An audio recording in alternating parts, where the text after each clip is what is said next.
Well, good morning and welcome to Rams Camp Live from Thousand Oaks, California. It is presented by Unifi Financial Credit Union. My name is JB. Along with me, a Super Bowl champion, DeMarco Farr. And DeMarco, we've gone through enough training camps to know your switch flips on the first day of padded practice, and that's what we have right now. And with the horn going off, yeah, there's no more friends. It was fun when you don't have pads on. You talk, you may eat lunch, Gatorade and whatnot, but once the pad goes on, I have no friends. It's time to bang them. This is the fun part of training camp. We're going to have our first fan giveaway during the course of our broadcast here, so stick around for that. A new Rams helmet to a lucky fan as we get started on this Tuesday morning. We're also going to talk a bit about the kicking competition, the receiver group, the offensive line, as Eric Yarber, speaking of receivers, he's talking to me about Sexy Slim. Is giving you some grief, but you look good. You're in midseason form. That's not grief. That's good stuff. Quarantine's been it's better than chunky butt. Yeah, but absolutely. Let's start with the news of the day as the Rams do put their pads on for the first time. DeMarco, one thing that you and I observed right away, second-year safety Taylor Rapp, who's going to pair with John Johnson on the back end of the Rams defense, not in uniform today. In fact, he's getting some work done on the bike right now. So we'll see when he's able to join the Rams when we talk to Sean McVay after practice. But for now, the Rams have a couple of drafted rookie safeties who are going to get good work with the one. Yeah, and I did my old Dr. Farr routine from the sideline. I said, Taylor, are you okay? And he gave me the thumbs up. So, I mean, I don't know what a thumbs up means, but he gave me the thumbs up. But yeah, I said, so who's backing you up? He mentioned Burgess and I believe it's Fuller. Jordan Fuller, who had interceptions on consecutive practices. Are the guys that are going to fill in for him until he gets on the men. But it's good to see the young guys. I mean, think about what happened with John Johnson III, how Taylor Rapp got on the field last season. So it's good to get some work in training camp. I wish he was out here getting reps. He needs all the work he can get. But to get those rookies up to speed, one of those emergency situations, great. Jared Goff and his skill group working behind us. John Wolford slated to be his backup, number 9 there in red. But let's go with the offensive line, which, as you know, is a work in progress. I went frame by frame during the first episode of Hard Knocks to see who the first 5 were in front of Jared Goff. And as of about this time last week, based on the clips we saw, it was Austin Corbett at left guard, David Edwards at right guard. Based on what we've seen more recently, it appears that Joe Noteboom, who suffered the season-ending injury last year, is looking to reclaim his spot at left guard next to Andrew Whitworth, and it's Corbett jumping from left guard to right guard. What do you think? Are those the two best guard options that Aaron Kromer and the Rams have? Yeah, I think Edwards is a guard conversion. He's more of a tackle that they put at guard, played pretty well. Corbett is a natural guard, so as an offensive guard, like Aaron Donald, you should be able to play both sides of the center, either side, right or left guard. And I saw Joe Noteboom on the way in, and I said, are you full go? He says, yes, full go. I was happy for him. Saw Brian Allen, too. Also in pads. Yeah, first time he's been in pads since Pittsburgh, so cool. But, watching the O-line go, one thing that stood out, does Andrew Whitworth really need a name tag on his helmet at this point? The 77 says enough, I think we know who he is. But, yeah, I mean, getting the bigs all strapped up with the pads and the helmets, and they got their leg pads in, this should be a fun day. Like I said, Aaron may talk to you yesterday, but as of right now, you're the enemy, and that's how they think of him. So this is all subject to change, of course, across training camp, and we know that Aaron Kromer likes to cross-train his offensive linemen here in the month of August. But if they were to line up the first 5, you would think from left to right, it would be Whitworth, Noteboom, as they started last year. Austin Blythe, instead of at guard, is now the returning starting center after re-signing with the Rams this offseason. And then Corbett and Rob Havenstein at right tackle. To me, Havenstein might be the biggest key offensively this season. Can he return to his fringe Pro Bowl form at right tackle? When I talked to coaches about Havenstein being out and how is that going to affect him, they said it could be a good thing because he's a guy that's always played with like little nicks and bruises and injuries, so he has a chance to actually heal up. And you can tell he looks different. Last season he was heavy. You can tell he was big. He was the biggest guy on the offensive line. Looks a little more svelte, sexy slim, as they say. So it's good to see him back to health and back on the right side. When healthy, one of the better right tackles you have in the game. I love what Bobby Evans did, but that's a mauler out there. I mean, that's Joe Jacoby style. That's just a guy that will grab you and put you in the dirt. So that's what you want on that right side. All right, so the offensive line, as well as Jared Goff and his skill group, including new running back Cam Akers working behind us on the field closest to us. They're in the Rams Royal. Across the way, the field 2 down in the new bone look is most of the Rams defense, and that's where we're going to find our next topic of conversation with Marco Farr. Inside linebacker and on the edge, both have some shoes to fill. Let's start on the inside, Joe Barry's group. And again, if they played today, I think the way they would line up in base is with Micah Kiser at inside linebacker. He was slated to start there before tearing a pec in preseason game number 2 in Hawaii against the Cowboys. And Travin Howard, who had some good reps in the month of December, might help replace Corey Littleton with that coverage element. Yeah, Micah Kiser, I have very little doubt about his ability. The guy can play. He's smart. He's the right amount of nasty. I mean, he wants to get in there and play, and I could care less about how big he is. You've seen guys about his size have success in the National Football League, even in pass coverage. The only question mark you have is health. That's it, and that's because of the pec. So he could be one of these guys where it's just one little thing that knocks him out. But as far as want to, yes. Now, here's the sticking point, JB. I had to go all the way back to, I believe, 2003 when Robert Thomas, as a first-round pick, started at middle linebacker, a guy that started with so little experience. Yes. And then James Laurinaitis, so little experience. And then we had our own, Corey Littleton, so little experience. It's scary, but as those guys get reps, as the weeks, as the months go on, they'll be fine. I think Micah Kiser is in that same group. Now, the other problem is, and you mentioned Travin Howard, he flashed. How long does that last in the National Football League, especially when they know who you are? So I hope you can expand on that. So Micah Kiser, I'm cool with. Alongside him, we'll see. Joe Barry's going to be big this year. Well, I think it also begs the question, how often will the Rams be in 2 middle linebacker arrangements, right? I mean, under Wade Phillips, we saw a ton of 3 safety, and you can make the case that safety is a strength and a depth of this Rams roster. So even though we started this broadcast by saying Taylor Rapp is not in uniform today, I still think with the extra help they brought in, talking about Fuller, talking about Burgess, some options in the slot with Dante Dion emerging, will we see more of that, 3-3-5 look? Yeah. Than the base 2 middle linebacker? Well, just think of Pete Carroll, and if you're able to do it, and it depends on route, and San Francisco, because they use a fullback. Now, you've got Aaron Donald, who is the most dominant player in the National Football League, but he's not the biggest guy in the world, and you got Jalen Ramsey, who can just erase any receiver you got. So if I could, I would keep the Rams in base to see if they can stop a power running attack as much as possible. So you may not start the game, but it's going to be a big part of your game plan. They're going to find the biggest weakness they can and try to exploit it. Depends on the matchup, too, right? How you game plan for the Arizona Cardinals is going to be much different than how you prepare for the San Francisco 49ers. I also think Leonard Floyd's a key piece here, right? Brandon Staley worked with him in Chicago. Of the available candidates on the edge was one he hand-selected to join him here in Los Angeles. And Floyd, seeing him in person, my goodness, does he have some size and length. I think he's going to bat down a lot of balls on the perimeter there on the edge. Might he also have some availability, some packages where he can move inside, a lot like we talked about with Clay Matthews. Remember when they brought him over from Green Bay? They did it in Chicago with him, I mean, I saw him getting water the other day, so I walked up and did the measurement test on my own.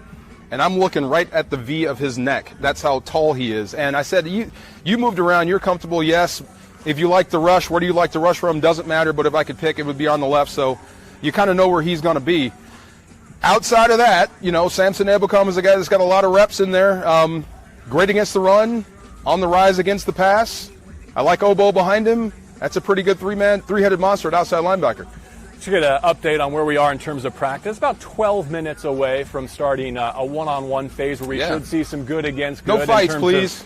Skill guys against defensive backs, and we'll try and bring you as much of that as possible. If I was Jalen Ramsey, I would jump right in front of Cooper Kupp. Everywhere you go, I go. So that's the matchup you're hoping to see here before we're done? And from Robert Woods, when it's your turn, I would request Jalen Ramsey, come on over. Let's just get it started now. In pads for the first time today after 4 ramp-up sessions over the long weekend. A reminder, too, that we're giving away a Rams helmet to one of our lucky fans tuning in today. So make sure you stay with us. We'll be awarding that prize shortly. Here come the running backs. Since we have the opportunity to have Cam Akers and the running backs behind us, let's give them some space, of course. Absolutely. Let me get out of the way. And then also talk about the depth in the backfield as they look to replace Todd Gurley. Yeah. And if you're with us for Rams Camp Live yesterday, we had Maurice Jones-Drew talking about how to revamp the rushing attack. So it's Akers, the rookie, Henderson in his second year, and the seasoned veteran Malcolm Brown, kind of a short yardage red zone option, who punched in a few for Sean McVay last year. I think this group here has the best chance of any group on this team to shut people up. I really do. I think there's some talent there, and I think if they stay together and they work it as a group, work it as a committee, and not get the egos involved, like how many touches I get versus how many you get, just be happy for each other. When you're moving the football, when Sean McVay has to smuggle the ball down the field running it, because that's what it looks like, running it, have success, and be excited for each other. I think this group has a chance to be really, really good. I don't know, have you heard any true thuds yet as the Rams are in pads for the first time? Because no, my thought not yet. is, not yet. I hear a sled down there. Without the off-season program, without joint sessions, without preseason games, you're going to have a lot of young skill players toting the rock. And I wonder if ball security will be a storyline in the early month of the season, as you have someone like Cam Akers, who unfortunately put it on the ground once or twice yesterday when I was observing, getting hit by NFL talent for the first time. Well, I mean, that's on your coaches to emphasize, because you're not going to get the work. And I mean, when you're in the meetings with Sean McVay and he goes over how we're going to practice and this is what we're going to do, whatever's missing, whatever you can't do because you have a lack of contact, you better overemphasize in your individual drills.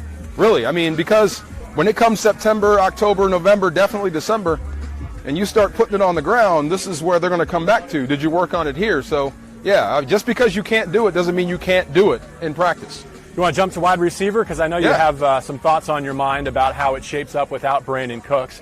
And I guess here's my big picture question, is I think both Robert Woods and Cooper Kupp have been Pro Bowl worthy, right? But they almost split the vote in a way in a talented pool of NFL receivers. Is this the year, now that they're more of a duo than a trio, that one of them gets the accolades he's maybe put on tape so far? This is going to sound so bad. I hope not. I hope they don't separate from each other. And correct me, how many times did Doug Baldwin go to the Pro Bowl? How many times? I just remember when, Russell Wilson was thrown to these guys and they would always find a way to kill you on game day. So they were a great tandem. They were a great group. So I think this has a chance to be a great group. The Pro Bowl is the Pro Bowl. If you make it, it's great. Everybody wants to. I mean, it's a notch in your gun belt, so to speak. But I just hope these guys get the best out of each other. And they drag that third one we're about to talk about along with them. Yeah, before Josh Reynolds joins the conversation, let me just reframe the conversation this way. One of two wide receiver duos in the NFL that both rank top 15 in targets, Woods and Kupp. But if you look pre-London, where Cooper Kupp was tearing it up, to post-London, where the Rams went to more 12 personnel and Robert Woods really got started, I think it poses an interesting fantasy football question. Who would you take first? If you were choosing a Rams receiver for your fantasy football team, would you go with Woods or Kupp? I mean, is it a PPR? I'm trying to sound like I know what I'm talking about. I wouldn't mind picking second either way. You're not out of your depth here, not at all. But I do think that's a tough dynamic to predict offensively for Sean McVay. But they work so well together. They work a side of the field. They can work a safety corner group, and they can pick on the weak. And they're interchangeable. I can run this route. I can do this. They can flop. It makes the offense so balanced and keeps you off balance defensively. In a very deep wide receiver draft, the Rams got theirs from Florida and Van Jefferson. I would say so far Josh Reynolds is running with the ones and holding him off. How much of a package do you think they'll have for Josh versus just being a pro's pro and doing his job as a number three? Well, we talked before we came on. I went back and looked at the Pittsburgh game. I mean, that was basically this offense you're going to see in 2020. I mean, Todd was in and out. You lost Brian Allen, so you had to slide Blythe to center, and Cooks was out, so Josh Reynolds was in. And watching the game plan, I liked it. Now, the execution could have been a little bit better, especially out of the quarterback spot, but those plays were there, and some of those were called for Josh Reynolds, using that big body either to wall off defenders to get guys open. I mean, that's something that Cooks couldn't do. I mean, as a safety, a bigger safety, if I see Brandon Cooks coming at me, I'm just going to go through him. But if I see Reynolds with that big body, and he looks bigger this year coming at me, you may think twice. And he had a nice 18-yard catch. I like the way the offense looked with him, so I think either part of a progression for Jared Goff or actual dialed plays for him with his body type and his size and his leaping ability. I think he can be a big part of this offense. Also think you have an opportunity to create mismatches with your tight ends, right? If they are using two of them more often, whether it's Munt kind of sticking his nose in there in the running game or Gerald Everett detached as a big body wide receiver, I'll be curious to see how much a third wide receiver figures into the snap distribution this year. I did see this in that same Pittsburgh game. You had 12 personnel, you had Everett and Higbee, and you had Reynolds and Woods. That's pretty darn big and pretty darn tough. That's scary. And it went at Pittsburgh. They went after him, and they ran the football and took advantage of play action. So I would expect some of that as well. All right, before we hopefully get into some one-on-one reps here, the first day of padded practice at Rams camp, let's do a couple of things. Let's touch on the kicking competition for the first time since you and I have been together. I don't know that anyone's putting them through the uprights quite yet, but we might as well introduce the candidates. And DeMarco, get your thoughts on what you're looking for before making a decision for who gets that first attempt against the Cowboys. And by the way, can't you already feel it building towards one of them, getting a game-winning opportunity at SoFi Stadium on that first night? Oh, yeah, something's coming. I mean, it may not be the last kick or the last play of the game, but you're going to have an opportunity to put the Rams ahead, and it's up to the rest of the guys to hold it. So it's a big job. Let's start with Sam Sloman, who was the Rams' 7th-round draft pick, so he has the leg up in terms of draft capital devoted his way. But he's basically their choice from what would have been a college free agent pool, right, what they were able to do in April's draft. He has a bit of a clutch gene. Second half or overtime, last 2 years at Miami of Ohio, he went 27 of 29. And then joining him, a couple of players with professional experience, just not NFL kicking. Liram Hairulahu, how's your pronunciation there? I'm getting there, DeMarco? I'll let you do it. Okay, from the CFL, where he also handled punt and kickoff duties. And then Austin McGinnis by way of Kentucky and eventually the AAF. If he makes the team, I guarantee you I'll know it. Liram? If he makes the team, I'll know it, yeah. Okay, so if you're Bono, new special teams coordinator, if you're McVay, if you're Les Snead, what are you looking for going into that first week, knowing that, look, I don't think any decision they make is final, right? Life of an NFL kicker, we know, is week to week, especially when you don't have the track record of someone like Greg the Leg. And you don't have preseason this year. Around the NFL, teams are making decisions early. We'll just go with a guy because you need other spots. But I think what you're looking for is, first of all, accuracy. Be ready for anything. Be ready on the May Day if they call you out. You got to be able to handle that situation and get it through the uprights. That's number one. Get points when you can. Number two would be kickoffs. How deep can you put it? Where can you put it, and how deep? Can you make sure they don't get a chance to bring it out, or, that sort of stuff. But yeah, I mean, short kickoffs and being inaccurate. I mean, you might as well not pack your bag or unpack your bag. Well, let me put it this way, and I'm not assigning any one of these. And you don't have to bang it out of the back like Zerline. That's a different animal, but just put it in a professional situation on kickoffs. And that kind of is where I was going with this, where, when you had Greg, anytime you approached the opponent's 45-yard line, you were thinking, are we close enough to get 3? I wonder if this year, until one of these candidates proves capable and reliable, if Sean McVay and the offense might be thinking 4-down territory a bit more between the 40-yard lines. Maybe. I mean, and like you said, if it's a long field goal and you had the choice to go with a Zerline, or you did have the choice, well, now you might want to go with Hecker. Since we don't have the leg anymore, we have a guy that can put it coffin corner, and let's just put the defense on the field and see if we can keep them backed up. All right, let's take care of a little business before we turn our attention to Jared Goff and this number one group of skill Rams.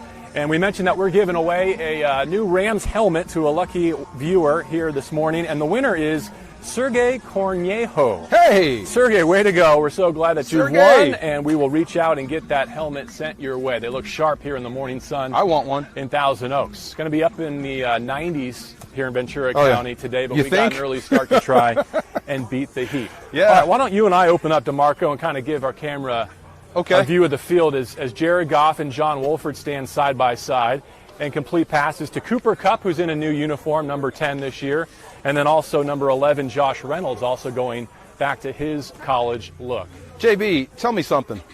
Tell me you wouldn't want to have a quarterback that – is he still 26 or close to 27 years old? You talking about John or talking about Jared Goff? He's 25. 25, on the right side of 30, and he's already been to a Super Bowl and 2 Pro Bowls. Say what you want about Jared Goff or what you think of him. This is where you want to be in the NFL if you're any head coach.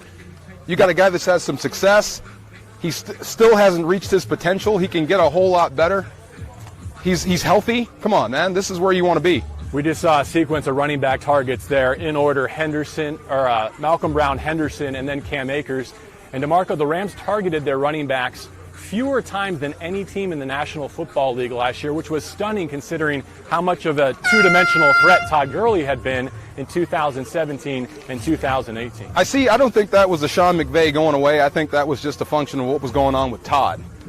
So you have to kind of make up for not having Todd in the game plan. Think about it. If Todd Gurley was taking 15 carries a game, and that's half as much as he did the year before, so if you had a full Todd Gurley, I bet that number would have gone way up.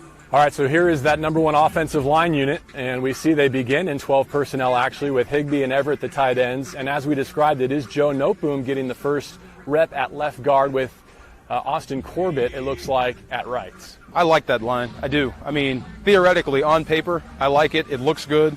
You've got the athletes to the left in Noteboom and definitely Whitworth. You've got a brain at center, and he's big enough to handle it in case he gets covered in the 3-4 by some of these bigger nose tackles. I would take Blythe versus some of these bigger nose tackles just based on his quickness alone and his brain. And Havenstein manning that right side. I mean, that looks like a professional offensive line. That's the way you draw it up. Corbett at right guard looks good. He fits. He's got no neck. You know, that's the way you want to draw it up, and you've got some skill guys that can absolutely fly. Blythe played center in high school in Iowa. He went to University of Iowa, played for Kirk Ferentz there, and this is the first time as a pro he comes into a season as the projected starter at center as opposed to guard, where he really thrived, replacing Jamon Brown going back a couple of years. I've never been so happy than when I heard the news, and when you interviewed him about Blythe coming back. I mean, imagine if you didn't have him. I mean, you'd be searching for a lot right now. I mean, he just does so much for you, being on this roster and being at center right now. I mean, in a pinch, he can also slide back to guard if you lose one, you know? So, I mean, he's just invaluable. As you're watching, if you see a few of these, what do you call them, gray T-shirts and camera crews, that's the Hard Knocks group. That's documenting the Rams training camp. Episode number 2 of Hard Knocks coming your way tonight on HBO, and we'll have our live post-Hard Knocks show for you on Rams social media channels. Jared Goff looking for Tyler Higbee, who had more receiving yards than any target in the NFL over the final 5 weeks. You know, it seems like it's the era of the tight end again. What's going on in San Francisco with Kittle, and you got Kelsey signing new deals, and you know, he's got every bit the ability they have. I mean, I think he's somewhere in between. I think more Kittle than Kelsey, but if you split him out, I still think you got to worry about him because of his size, and Jared Goff absolutely trusts Tyler Higbee. So I think what you saw at the end of the year, just imagine if he keeps that up for 10 straight weeks. I mean, it's going to be tough to figure out who your Pro Bowl tight ends are. Here's that receiving duo. We spent a good portion of Rams Camp Live discussing Cooper Kupp and Robert Woods, and a launch there from Jared Goff to the right sideline for Woods.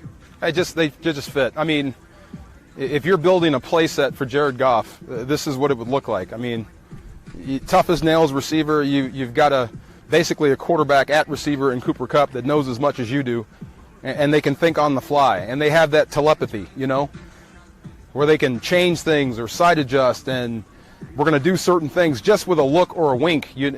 When you can get into the mind of your receivers and your quarterback, I mean, it becomes, it's not positional. It becomes one unit, and it just becomes almost impossible to stop. So when you think back to the impact that Cooper Kupp had as a rookie, you know, Van Jefferson drafted in about that same window, but he joins a more established, more accomplished group here in 2020, I would say. What does Van have to do to break into this rotation where the top 3 seem pretty solidified? I mean, to break it, it's going to be tough. I think someone in front of him is going to have to stumble some, and I hope that's not the case. I just keep working. Take your reps when you can get it. You know, when you get the football, make sure you protect it, don't lose it. Keep building trust with your coaches and with Sean McVay, and you'll get in there. I mean, I don't think you'll see many 4 receiver sets, but at some point he'll get in there and make a play. Yeah, I mean, I like what I see so far. I mean, everything that we said leading up to the draft and then after the draft about him, you actually see in pads. I mean, he looks like he's on rails when he runs routes. Reynolds joins the group, and they're back in 11 personnel here, with Jared Goff still at the controls of the Rams offense. Runs plays against air, but you can see Aaron Donald kind of looming in the backdrop, ready to get his turn with the defense here on the field nearest us. Oh, my God. Oaks. Yes. All right, how about just in terms of managing this training camp, unlike any other for Sean McVay, going into year 4, does not have the benefit of joint practices against the Chargers or the Raiders like we've seen in recent years. Won't have a preseason game to speak of, though we do hope the Rams get in SoFi Stadium a couple of times before hosting the Dallas Cowboys. What's the right mix of contact and pads and also health going into the new year? Get what you need, man. I mean, I hope you don't have to have too many restrictions. Like, if you read your team in team meetings or at breakfast and they need a kick in the pants, I hope that you're able to use full force. You don't have to back off because of X, Y, and Z, or this guy's hurt or this guy's banged up or whatever. I hope you're able to get what you need. You know, take it up to, you know, just above boiling. You know, you can't go to the ground, but take it as far as you can. And You know, if it, you hope it doesn't spill over into a bunch of fights, but you want some hurt feelings and bruised egos. That's what you do when you put pads on.